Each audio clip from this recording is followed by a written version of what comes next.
So, welcome everybody, the very first episode of the Mel Lawson Show. I'm not an egomaniac, it's just, that's the name, so don't judge me. I'm here with my brilliant colleague, Liv Evans, who's our head of social and content. In this episode, we're going to talk about fear, which feels like a really fitting subject for a first episode of a podcast, because obviously it's quite scary. We're putting ourselves out there. We're doing something new that we've never done before. We've got all the normal fears of, will everyone hate it? Will anybody listen? So we're going to talk about fear. And in this episode, we're going to talk about facing your fears, how amazingly brilliant you feel afterwards. And Liv and I both reveal two major fears that we had to overcome, and then the unexpected payoff afterwards of just life-changing amount of confidence that it gave us. Liv also has some brilliant practical tips on how to deal with that fear of what people think of you. That's a very common thing that holds people back. What will people think? What will people say? So yeah, I hope you enjoy this episode. Please leave comments. Please tell us what your fears are, and hopefully you'll make a commitment afterwards to try and overcome some of those fears. There are lots of types of fear, and we're not going to talk about the really big, difficult ones. So we're not going to talk about phobias, because that's a big subject, and we would probably want a psychiatrist or somebody here with us to talk about that. We're going to talk about those fears that are rational, but are within our control, but they're fears that stop us from doing things that we'd like to do. And we both have experience of those, and I'm sure you all do listening. So that's what we're going to talk about. We are. Today. And we did a little bit of research. We asked friends, family, team members, some of our customers, and we had some interesting, largely predictable answers actually, but some of them were quite interesting. Okay, so Liv, I'm going to start by asking you. Yeah. Can you tell me about a fear you've had in the past that you've overcome, and just talk me through that whole experience and process? Yeah. Straight into the deep stuff. Love it. Yeah, a fear of mine recently. Well, actually last year. Was it last year or no? It was the year before, 2020. It's always difficult when you're in January because you can't remember which year you're in. 2022. Yeah. I went to a retreat, and that was a big step. I had to step through a lot of fears to get to that point where I felt like I could fly to a different country to go to a retreat of women I'd never met. And it felt like a very big, scary thing. And to give a bit of context, I'd done a lot of self-development work and delved into lots of fears of mine before that was smaller, with a therapist and a coach. So I was at a point where I felt like, okay, I can do something that is really throwing me into the deep end. And this felt like that. It was the first time I was flying solo. Wow. So there was a lot. And I knew that it was going to transform me because I was going to a retreat about self-development, but I didn't quite understand the impact that getting over that fear was going to have on me. So I had all of the thoughts beforehand of, God, can I really do? I booked it very last minute and just made the purchase and thought, yeah, it's fine. It's in a couple of months. Then as it was running up, I was like, what am I doing? I'm going to get on a flight. I've never flown on my own. First time since the pandemic that I'm flying as well. And I'm deciding to do it solo. What am I doing? I was worried that I wasn't going to be very good at making friends when I was there. What if I'm the odd one out? What if I get there and I hate it? That was the other fear. Yeah. What if I really have made a wrong choice? What if I get stuck somewhere? There was lots of fears that I had to get through. So yeah, I had to break through a lot to get to that other side. But it's something you wanted to do. It is. So the desire to do it was greater than your fears around doing it. Yeah. Yeah. And I think the thing with fear, I'm trying to make friends with it a bit more now, because I don't think we can fully remove that from our lives. And actually it would be silly too, because there are, as you say, there's times that we do need to be fearful. It's rational. Yeah. But the fear that we're talking about, I do feel like it will be there. We kind of just have to remain courageous. Are you okay? You're trying to hold that in. No, that makes it worse. Just cough. Cough. Cough it all out and we'll take a little break. It's all good. It's all good. I'm saying, I think the fear will always still be there. Yeah. Yeah, I learned recently, I've been coached a lot around fear and moving past limiting beliefs. And something I've learned is that the payoff, there is normally a payoff for you staying stuck for where you are. So the payoff is normally something that's keeping you safe and keeping you from feeling that fear. So my payoff for staying stuck and not going to the retreat is, well, then I don't have to fly on my own and I don't have to do this big scary thing, and I can probably get on and live a comfortable life without going. Yeah. But I knew deep down I had that glimmer of, I really want to do this. So the payoff of not doing it felt greater than, than if I stayed stuck. So yeah, that's what kind of gave me the push to do it anyway. And one of the things we talked about, which we'll come on to a bit later as well, but is the unexpected benefit of doing that. So obviously you had a great retreat and quite a lot of breakthroughs, transformations, but something with my experience, which I'll talk about later, was a surprising kind of after effect, was the confidence it gives you. Yeah. Like when you realise, oh, okay, I can handle it. If something, because there was times like the transfer was a bit late, someone's flight was delayed. I then started to go into my head about, oh, I might miss the transfer and all that kind of stuff. But I thought, I'm an adult. I can handle this. I can do it on my own. And actually, it taught me a lot of independence. It taught me that I could do things that I didn't believe I could do before, like fly on my own. I did make friends, which was that pushed through a huge belief of mine that I found it difficult to make friends and people would think I'm weird. And actually it was fine, more than fine. And I think it's the confidence you get after it is worth pushing through that uncomfortable feeling. And I think it's about tolerating that uncomfortableness, because it didn't just go away. And there were points in the week where I was like, oh my God, I'm really out of my comfort zone here. But then when I got back, I thought, that's something, how amazing that I've managed to do that. And like Liv from a year ago would be like blown away that I managed to get on that plane. And then when I got back, I just realized my whole belief system had changed of what was possible in life and what I was possible of and capable of doing. And I think that's where the confidence comes. It's like, I can do hard things and I'm not going to melt or the world isn't going to crumble if I do hard things, which is a big belief to get through. Yeah. Because when I asked people this question, quite a few people said, oh no, I don't really have any fears, which I know is not true. Because we all do, but maybe we don't see them as fears. They're actually, like you just said, what did you say? Beliefs, limiting beliefs. And so people will say things like, I'm not the sort of person that does public speaking, or, I'm not the kind of person that does X, Y, Z. Yeah. But why aren't you that kind of person? Yeah. And actually, would you like to be able to do those things? But you've told yourself this story that, well, I'm not that sort of person. Which I think is that kind of what you thought about yourself?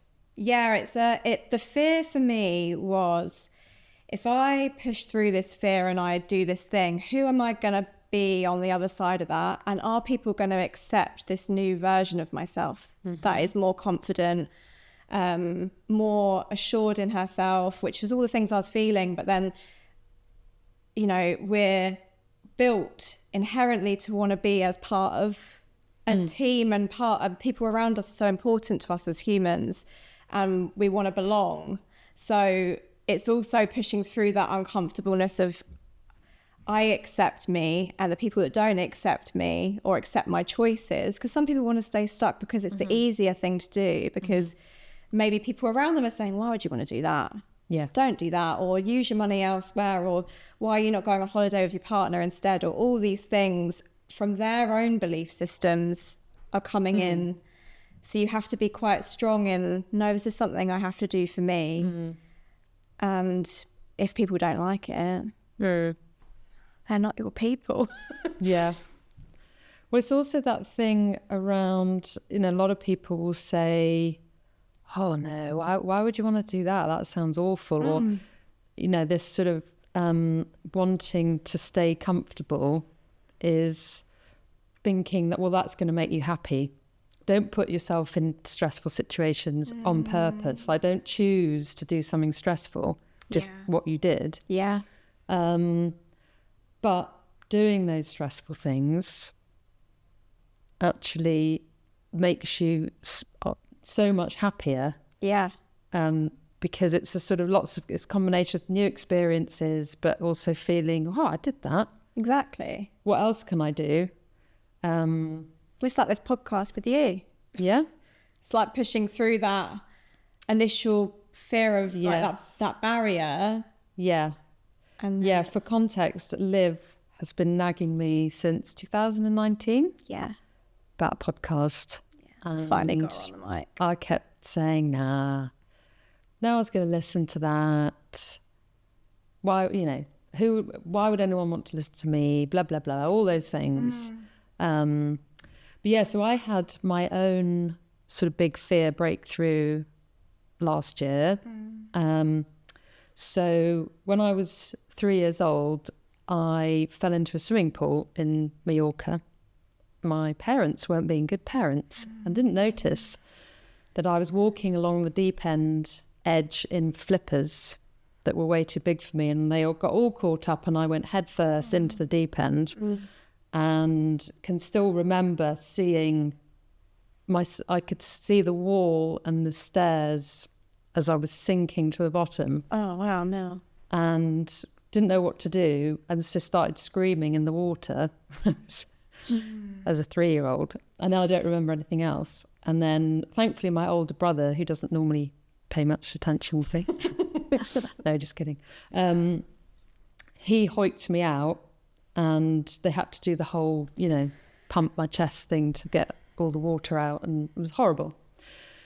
And then I wouldn't go near water again until I was about 9 years old. And then I learned how to swim. But I don't love being in deep water, and I don't love being in the sea.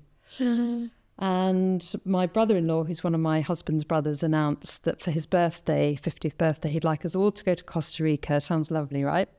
And go scuba diving and do this magical experience. And my instant reaction was, no way. There's no way I'm doing that. That sounds horrific. And then it brought up so much stuff around, I'm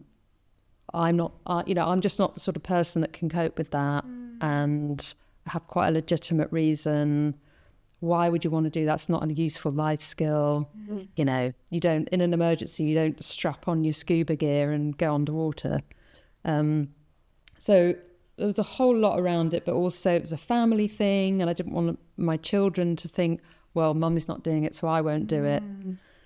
So I pushed myself to, and if anyone listening lives in Brighton, the Prince Regent swimming pool. It's not the nicest place to learn to scuba dive.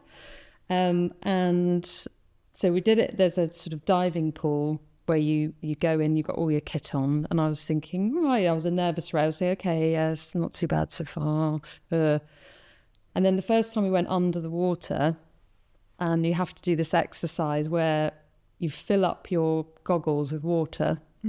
So your nose and this is all full of water, but you're still having to breathe through your mouth, which sounds silly, but actually breathing through your mouth and not through your nose at the same time, you have to learn how to do that. So I was thinking, oh, this thing's filling up with water. I really don't like this. And then I breathed in and snorted a load of water up my nostrils and then felt like I was drowning. And I was looking at the wall of a pool. So it brought back a flashback and I literally sprung straight out of the water. Thankfully, we're not so deep, because when you're really deep, you can't do that, because then you get the bends and all that stuff. So I sprung out the water, started crying, which I don't generally, I'm not a big public crier. And the instructor popped up and, oh my God, what's wrong? And I said, well, I nearly drowned when I was 3. And then my husband popped up, and then he looked at my husband and said, that's the sort of information you meant to have told us when you booked this. Yeah. That's really important information, because we probably would have done it slightly differently. Anyway, thanks for that. So then I was in a bit of a state and I couldn't really calm down. So then I couldn't really do the rest of it properly, and I was trying, and then I was just wanted it to be over. Was trying not to influence my children, especially my youngest, to her thinking, well, mummy's scared, so I know I'm scared, and just all this pressure. Anyway, we then finished, and I said, I'm never doing that again. I don't ever want to set foot in a pool again like that. That's horrific. And then I went into quite a deep depression, really weirdly, for about a week. And it sounds really bizarre, but it was a whole thing around, I was so annoyed that I was so crippled by this thing. And I was cross with myself that I couldn't do this thing, which everybody said, it's amazing, once you're down there and you're not looking at the Prince Regent Wall, you're actually looking at sharks or turtles or whatever. And I was so upset. Just the whole thing was awful. So then we went back and I tried again, and I still really struggled with it. And then my husband booked us to go to Sardinia to do the full, you have to go into the sea and do the full, you have to do 4 dives to qualify to then be able to do it in Costa Rica. Anyway, so I went along this thing, well, I'm just going to go, so the kids go, and I'll just stay on the boat. And it's fine, and I'm just not going to do it. And I'd sort of made peace with myself that I'm just not going to do it. I'm just not that kind of person. But there was this voice in the back of my head going, yeah, but you do want to be that kind of person. And yeah, it's a bit lame if you don't do it. And, I had a really quite harsh voice in my head, which I don't always think is actually a bad thing. I think, self-neg talk all the time is a bad thing, but so this voice was really going on and on and on. So get to space, very Italian instructors, very kind of like literally, they take a drag of a cigarette, flick it off the boat, and then put their mask on, and very Italian, which is actually, I think, what I needed, because they just weren't having any of my crap, basically. So no, of course, no, Melanie, you have to do it. Don't be silly. Get in the water. It's okay. And I was like, oh God, okay, all right, okay, fine. That's a really good accent. Yes. I do have an Italian degree. So I put all the kit on, and my youngest was really nervous. So one of the instructors said, I'll take, and he was the older guy was way less soft than the younger guy. He was like really hard as nails. He was like, right, we'll go first. And he took me down and did the mask thing, and I freaked out, went shooting back up. And I said, I can't do this. And my daughter was watching me from the boat, and he said, turn around, she can't see your face. So I turned around and he went, she's watching you. You're going to put your mask back on, and we're going to go back down, and you're going to stop thinking, and you're just going to breathe. I was like, okay, all in the, Italian. No, don't think. Just breathe, nothing. It's like, okay. And I was thinking, I just want to get on the boat, and I don't want to do this. I'm literally like, I just want to cry. Yeah. Like, what the hell? Why am I even here? I hate this. I hate this. I hate you. I hate everyone. Not you, the instructor. But then this voice was just there again going, come on. You can do it. Come on, don't be so lame. So I was like, right, I'm doing it. And went down, did the whole thing, and then did my next 3 dives, all terrified the whole time. Yeah. And the whole time I was down there, I would have to be, self-talking myself through the panic and just, all right, just keep breathing, and you have to do all these awful things where you have to sit on the bed of the ocean and take all your stuff off. Wow. And then you have to put it all back on again. Yeah. Anyway, I did it.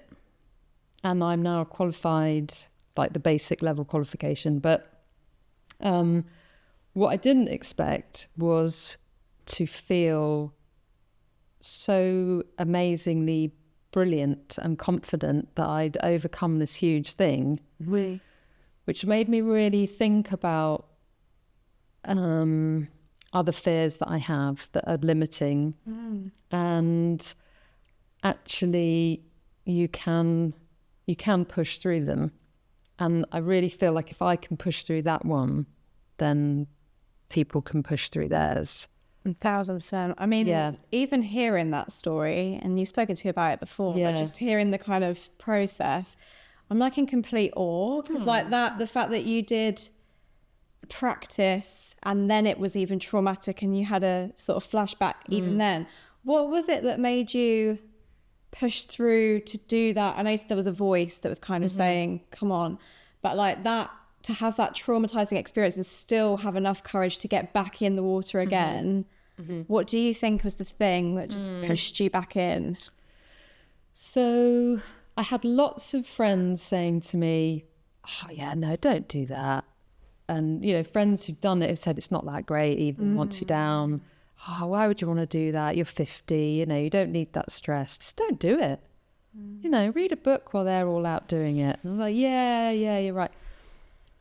But then I kept thinking, I just hate the fact that, and I am quite competitive as well. So, the rest of my family was doing it. My sister-in-law was doing it. And there was just this voice going, come on. You wanted to do it. That was the thing. Yeah. I did actually want to do it. But it was really, very, very difficult. So I think what the motivating thing is like we go skiing and I'm terrified of skiing. So I spend the whole time pretty terrified, thinking I'm going to die, someone's going to ski into me, I'm going to be like Liam Neeson's wife and I'm going to die. And, and I hate that I feel like that because I can't enjoy it. And there's a lot of things where I'm scared and I don't enjoy it. And I don't enjoy bits of life. I was just, right, I'm just not going to do that this time. Yeah. And then, actually I can do that was really quite life-changing. Yeah. Yeah. So then we did the scuba dive in Costa Rica. And it was actually really quite challenging because the sea was quite rough. But I swam with sharks. And did you enjoy it? I loved it. Yeah. Yeah.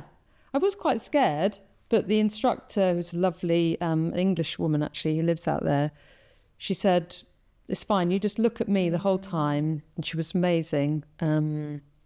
Called Iguana Divers in Santa Teresa, if anyone goes. And she just said, just look at me if you're scared. And then once you start seeing once you see all the fish and you'll kind of forget that you're terrified, takes your mind off it. There's something that really has come into mind when you were speaking then. Something that I've been looking into a lot is being the victim of your circumstances. And when you were speaking then, it was making me think you decided not to be a victim of what happened to you.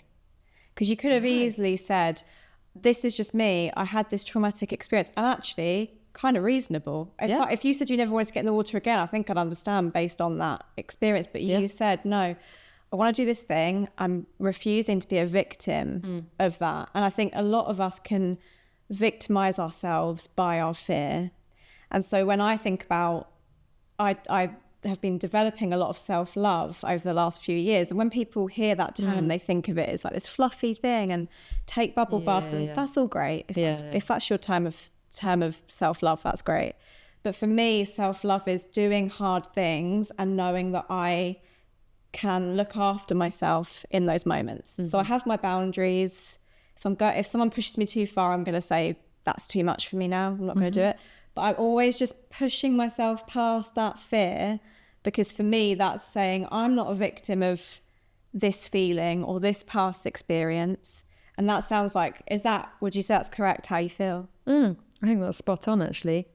And without going into too much detail, I'm sure we will on another pod. We had a similar childhood, which was not easy. No. And we were victims of adults because we were children. Yeah. And I think both of us, that really pisses us off. And we both, as adults, are like, no. Yeah. I don't identify with that. No. Yeah, exactly. Cycle breakers. Screw that. Yeah. But also just breakers. I spent a lot of my life being a victim of my past, and I got sick of it because I was like, this isn't serving me. Yeah. And it's keeping me safe and I'm comfortable. I'm happily unhappy, I think is the way I'd put it. And I was sick of being in that state. And yeah, when you were speaking then, it did make me think of like that victim mentality that a lot of us live with, because we don't know how else to move out of that. It's just what we've been given. Yeah. Well, an example that maybe more people can relate to was when you applied for the job here about 7 years ago now. That was quite scary. Oh yeah, I was in a different mental space when I applied for a job at Bearbiology, let me tell you. I had to push through a lot of fear. I had a lot of imposter syndrome. It was my first marketing job ever in my early 20s. I was suffering severely with anorexia at the time. So I was actually very mentally just busy with other things. So I was trying to excel in a career that I was new to, whilst also dealing with something that, to me at that time, I was very much a victim of that mentality. But I had to push through a lot of fear. Eventually told you about my anorexia, which led to me getting therapy. But even voicing, I'm struggling with this thing, is me making a pact to myself to say, all right, it stops here. Because a big part of anorexia is keeping it a secret. So even me voicing it to somebody was a huge deal. Yeah. To then also accept help, then to break through the pattern of, oh, actually, I'm keeping myself in this state now. I'm in control of my recovery. No one else can do it for me. I have to put the work in. And the confidence of knowing that I have managed to recover is the same thing. It's like the fear of letting go of your old identity, which actually was coming up a lot in the answers we were getting from people about what they were fearing, is like letting go of, that was my old self. Who am I now going to be? And are people going to accept that? Am I going to even accept that? Do I even like who I am off the other side of recovering? I think there was a lot of fear that I had to break through, but I'm here now and I'm very well, which is great. You are. Had to get through a lot of that fear. Even speaking out. Oh, you used to hate presenting in team meetings. You hated it. And I remember there was in the co-working space we were in at the time, they asked me to present something for 5 minutes. And I thought, I'm going to use this as another opportunity in front of 10 people to just speak about my recovery. And then the response I had from people was like, oh, I've had the same thing, or my friend had this. And what I've realized about sharing more about these experiences and fears, we're not unique. No. So there'll be someone else out there that has lived this same experience, and we definitely see it in a different way, but we're not alone in our struggles and our fears. And normally when you voice it, there's someone else that feels the exact same way. Yeah. Which also boosts your self-esteem, confidence, all those things. Yeah. You don't feel alone. Well, and you have better conversations, better relationships. Yeah. But again, you touched on this earlier, we are herd animals or pack animals, very, very social. So a sort of caveman woman fear is being outside of the pack. And if I'm outside of the pack and I'm rejected from the pack, and I'm in trouble. then I'm in trouble. And also if I show vulnerability, so if an animal is wounded, you know, they'll hide because otherwise, you know, it's like, well, you're a weak link here, so off you go. So I think most people walk around hiding their fears, pretending they don't have them. But yeah, everybody does. Yeah. And we know that because we asked people, and one of the ones that came up a lot was basically fear of embarrassment, or fear of what will people think of me or say about me is a really big one. And that's really linked to this, I can't be outside of the pack. But from one person who said they haven't cut their hair since they were a child because, well, not cut their hair because it'd be really long. I know what you mean. Haven't changed the hairstyle.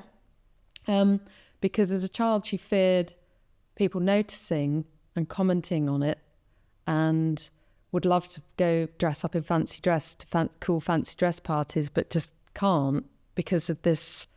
And this is a very outgoing, bubbly person. So yeah, I thought that was really interesting. And then there's obviously more obvious ones like fear of public speaking. So someone on the team, our team, would like to do public speaking, and she's more than capable. You can probably guess who it is. Yeah. But she's too scared. Yeah. Because she's scared of making a fool of herself or people laughing. And that, I think, is a really interesting one, because I think we all fear that. And actually, when you really look at, analyze it, the sort of people that would laugh at you and be mean to you are not the sort of people you should give two shits about what they think. Right. And yet, the whole audience could think that's amazing. Then there's one person who, sniggers or sort of gives you a look like, what the hell do you think you're doing? And then you just focus on that one person. Yeah.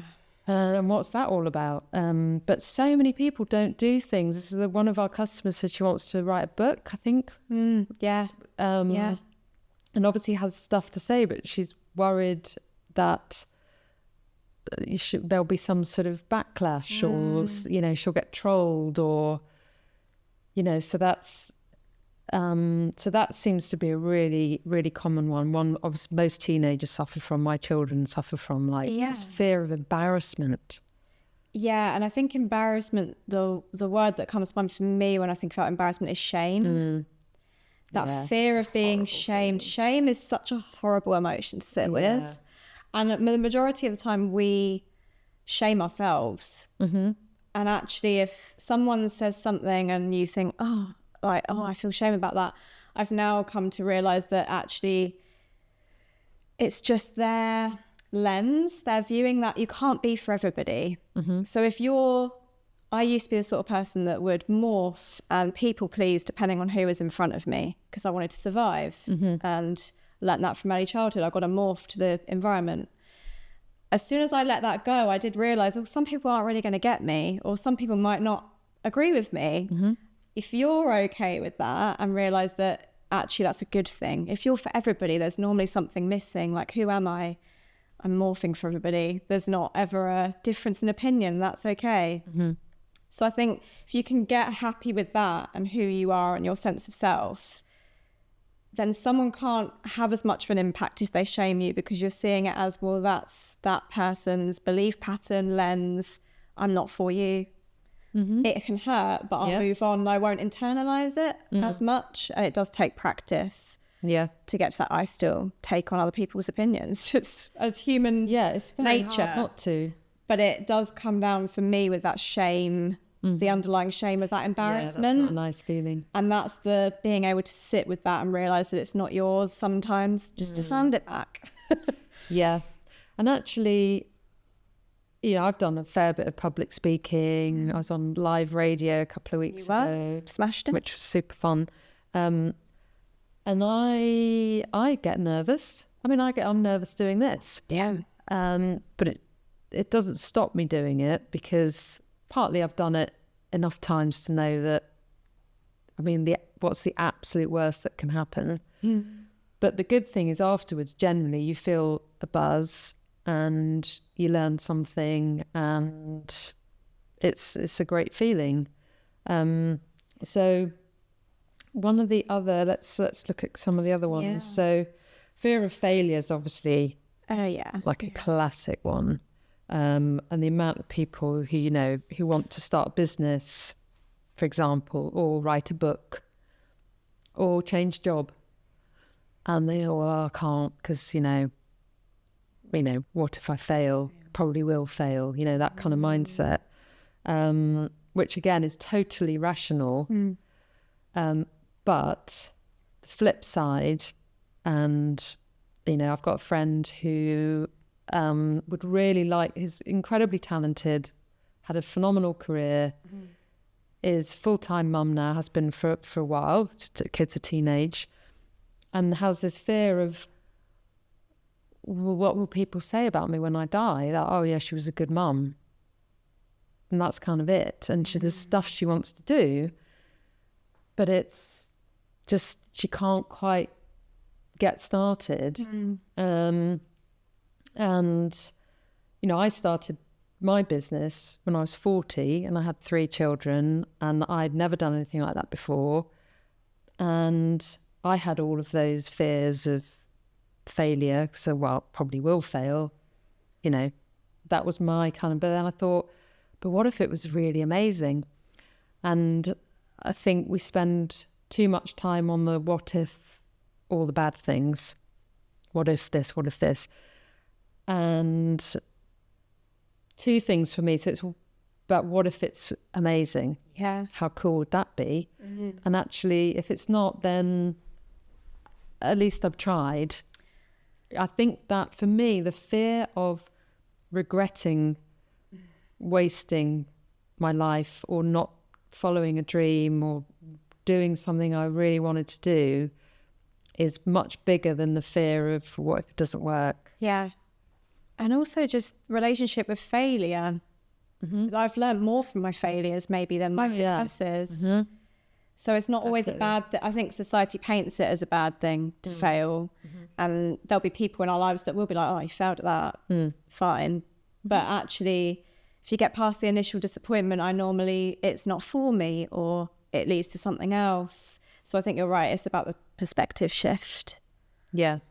And I think if you're listening to this and there's something you want to do, the other thing is it always seems really huge and onerous, and the mountain analogy is a really good one. It's a favourite of mine. It's a favourite of our finance directors as well. If you look on his LinkedIn, he's currently doing a whole series about this, but it is like climbing a mountain. And if you look at the massive mountain, you think, how am I going to get to the top of that? Oh, not sure I want to do that, actually. You literally just have to take one step at a time. It sounds really cliched and tell me something I don't know, but it is literally that. So if you want to write a book, just start writing 2 sentences a day. Yeah. That's it. Yeah. And then that time's going to pass anyway. In 6 months' time, you could have 0 book, or you could have a couple of chapters, and then you've started it. And then once you start things, you think, oh, well, that wasn't so bad. And then the momentum comes in. And then you go, actually that kind of worked and no one laughed at me. Or, you know, I remember telling people when I wanted to launch my business, like, what? You're going to sell cod liver oil? It's not cod liver oil, it's fish oil. What, like down the market, like in Brighton? I was like, no. I mean, that's fine. London. Yeah, I'm going to start talking like that. And there's this sort of, like, what the hell? But I knew it was the right thing. I knew it was a good idea. And I just thought, well, screw you. Because, you know, you're in your head. I'm down the market with a sheepskin coat on trying to flog cod liver oil. In my head, it's this. Yeah. But it was 10 years ago. Yeah. And you just, you know. Build on that. So I think with that fear, that is a fear that is really in your control, that fear of failure.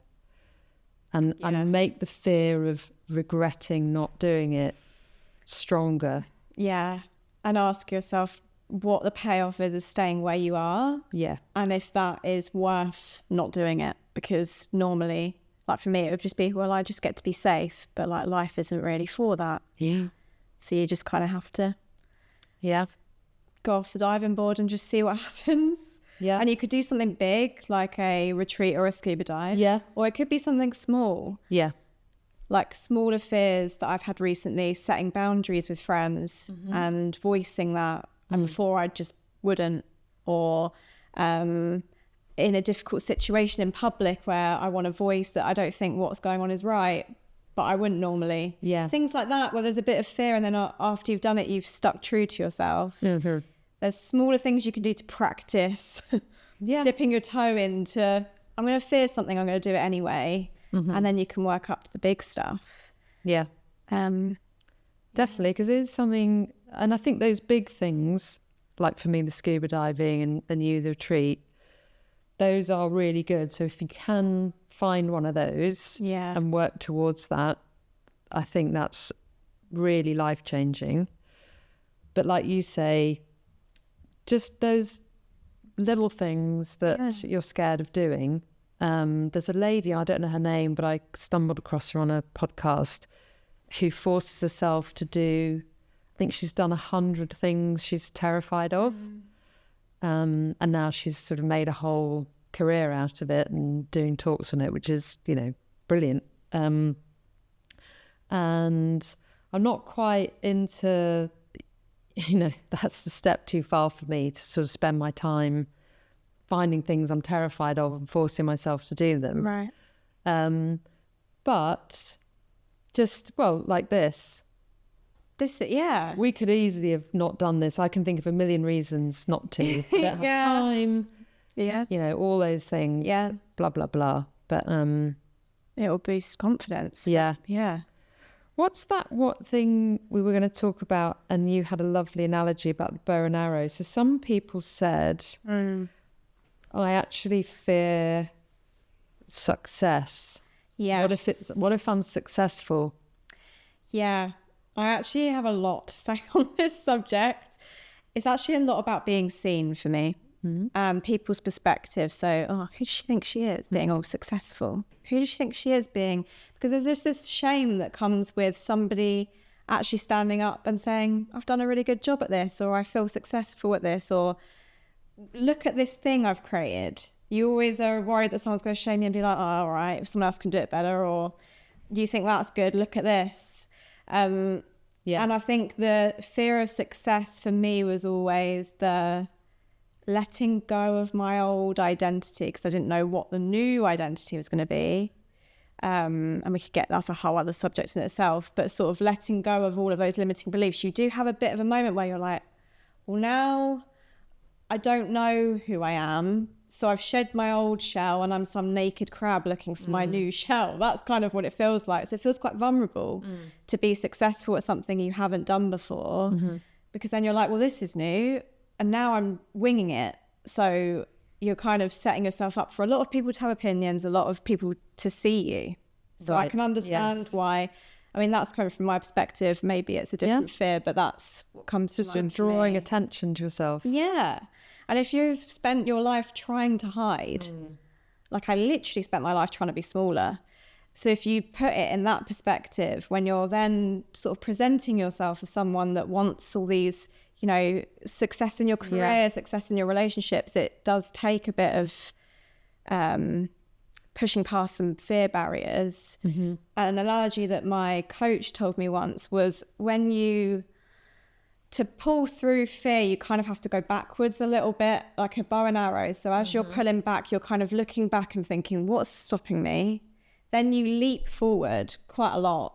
And then it can be the scuba diving. Then suddenly you're like, this place doesn't feel recognizable for me. I don't know what I'm doing. Oh my God, this feels really weird. And then you might find that you take a step back because you're like, actually, my old life was more comfortable. So, some people, the analogy of when people win lots of money and then lose it, it's that same thing of, I can't hold this this feeling, this sensation of being successful. I can't hold this new life. I can't hold this new identity. This all feels too new, too scary, too uncomfortable. Let me just go back into my hole where I felt safe and hidden. And that's a very normal process of like, so if you do take a step into something scary and then you hibernate for a week afterwards, that's actually quite normal. It's just part of the process of you accepting this new feeling of like, oh, I've spent my life telling myself I couldn't do that and now I can. Why do I feel so depressed? It's probably because I wasted so many years worrying about it. Yeah. Those sorts of things come up. Yeah. And I think that kind of drawing a bit of attention to yourself, or that kind of who do you think you are kind of piece is, I think we're particularly bad at that in this country, I think. Yeah. You know, when people are successful, people like to sort of shoot you down a bit, put you back in your box. I highly recommend bragging to your friend, like saying, do you mind if I have space to brag for a sec? Oh, I like that. I do that with my friends. Yeah. And we'll just say, yeah. And then I'll say, now you brag. What have you done today that's cool? I like that. Just because it gives the space for it. That is cool. Yeah. Because we should. If we're successful at something. Yeah, you're right. Yeah. And I know that you're getting better at it. But working with you, you're very much on to the next thing now. We've done that. It's like, look at this that you've just built. And you're already thinking about that, which is entrepreneurial. But well, it's also being brought up in the 70s where you're told not to show off. Yeah. And stop showing off. Right. And, you know, don't be big-headed and all those things. And I think it's the beliefs. Like you just said, there was that belief, stop showing off. It's like built in. Yeah. Yeah, and I think that I think maybe there's also fear with people if they become successful at something is then heavily caveating this is not me, but, you know, will my partner still be the right partner for me? And my friends? Yes. And that whole circle of now I've changed. Oh, yeah. And they're still there in that bit. Again, husband, it's not about you. This is, you don't. Yeah, boyfriend, this is not about you. Yeah. But I know people have that, and that's maybe when a couple of the people have said that. I don't know if that's a bit of that going on, but it's I've moved into this, and now do I need to leave you behind? And that's quite frightening. That is frightening. Yeah, and it goes back to that pact thing that you were talking about. It's like inherent in us to want to be safe and be within the pact. So if people start to reject you, or you start to think, are these people for me? Yeah. That's a scary realization. And that's when you're going to feel that, let me just sink back into where I was. Yeah, I'll just go easier. Back. Well, and we love routine, humans, don't we? We love our little, you know, most of us have routines, whether we realise it or not. Yeah. Things we like to do and things we fall into when we're sad or stressed, or we have our comforting things that we do. Yeah. Yeah. But I think it's about being alive. That's it. You can't.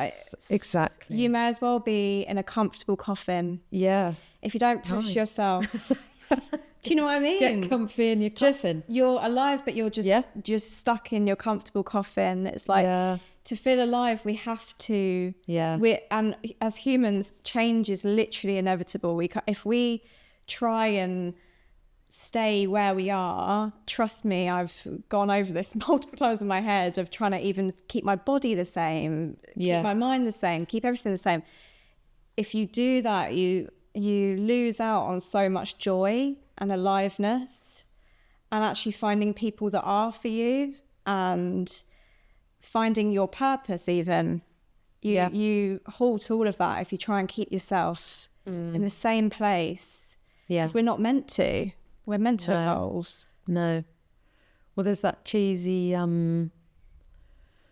saying or whatever it is that you see about ships are safe in harbours, but yes, I don't know the. You know, what I mean, but they're not built to sit in a harbour. Screen now. Yeah, we'll put it up on the screen now. For those who are watching. Yeah. But you're right, and that again with the scuba diving thing, and a lot of, you know, the stuff we do at work is, I like feeling alive and excited and a little bit of scared actually is not a bad thing.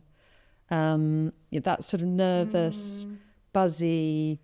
I love feeling like that. Yeah. And you definitely get that when you do something that's a bit scary. I mean, it's an adrenaline rush on a physical level, but it's also you feel alive and you're doing something. And as I'm getting older, I'm noticing it more and more because I think, well, you know, hopefully I'll be in good physical health, but there'll be a point where I won't be able to do some stuff. So I want to do it now. And I feel more ambitious than ever than even when I was your age. And I was pretty ambitious when I was your age, but I'm like, okay, I feel like we can do loads now because I guess I got comfortable with, okay, I'm scared of that, but I'm going to do it. Yeah. Like this podcast. So that's what we want to inspire some people listening to do. Is just think of that little thing and you think, well, I really want to do that, but I'm too scared. And do it. And tell us what it is. Yes, do tell us what it is. Well, this is a question I'm going to ask any guest that I have on the show. And we're going to have lots of very exciting and interesting people. And Liv, you're going to be a regular for sure because you've got, you're brilliant to chat to, but you've got a lot to share. A lot to share. I do. And that you can, you've got a lot of wisdom. I'd love to come back. Well, please come back. So this is a question I'm going to ask everybody in podcasty style. So my question, well, there's two. So I might ask them both and then we can decide. Yeah, go for it. Test them out. Test the waters. So one of them, which is linked to what we've just discussed, is if you could do anything without fear of what others would think of you, what would it be? Ooh. Do you know what? It's something around performing. I actually quite like entertaining people. And I've always wanted to do dancing. But I always tell myself, no, I've got 2 left feet. I did ballet when I was younger. And the ballet instructor took my mum aside and said, I think you might need to find her another hobby. Because I was the one that was kind of like at the back trying to carry on. And maybe ballet wasn't my thing. But I find so much joy out of dancing. And I'd love to do it. I'd love to go to a class, but it petrifies me because I'd be a beginner. I'd probably be at the back. People would know what they're doing. Even something like street dance, something like that. I'd love to do it. So I will. Hold me accountable, everybody. I was going to say, I think you should do that. And also, both my daughters do ballet and my nearly 18-year-old started when she was 3 and we could have had a similar conversation about that, but her ballet teacher was obviously better than your ballet teacher because she was 3 and, you know, you're not that coordinated. And now she's a grade 8 ballerina and she dances on point shoes and... Bless her. Do you know what I mean? Yeah. So ignore your ballet teacher. I'm going to ignore her. Not a good ballet teacher. Yeah, no. And I've seen you dance and you're a good dancer. On the wedding dance floor. A bit of a backstory. Harley got married, one of our team members, and me and you were the only ones on the dance floor that night. Yeah. We were good. We were good. Yeah. So I think you should do that. Okay, great. Well, hold me accountable, everybody, if you're listening. I love performing as well. I wanted to be an actress when I was a kid. I think you could be a comedian as well. And a few friends have said, you should do stand-up comedy. Now that is terrifying. That is, because you have to be that's the ultimate terror. So is that something that you want me to hold you accountable to? No. Okay. Maybe one day. Okay, so that's a good answer. I like that. So my next question is, if you could start a business or a venture, could be writing a book or a screenplay or starting something that, you know, and you knew success would be guaranteed. Wow. So all the fear of failure is completely removed. What would it be? That's a good question.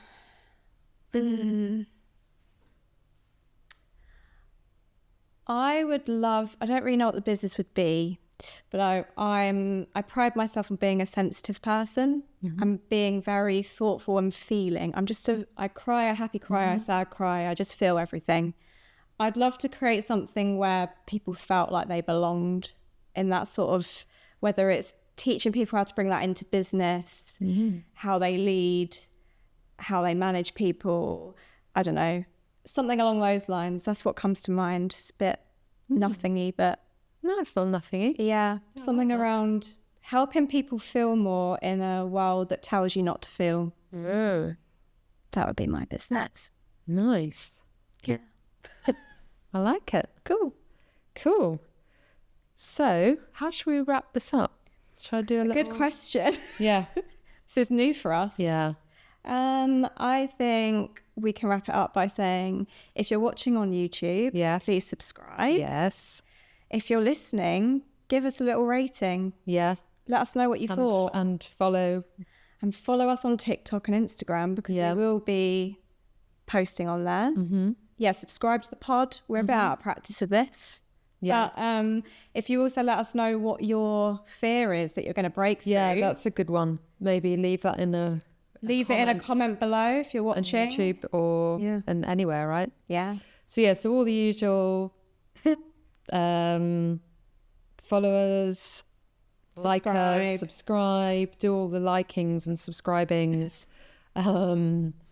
You can go to our website, barebiology.com. We have a really good newsletter. We don't spam you with crap because that's not our style. And yeah, see you on the next one. Bye.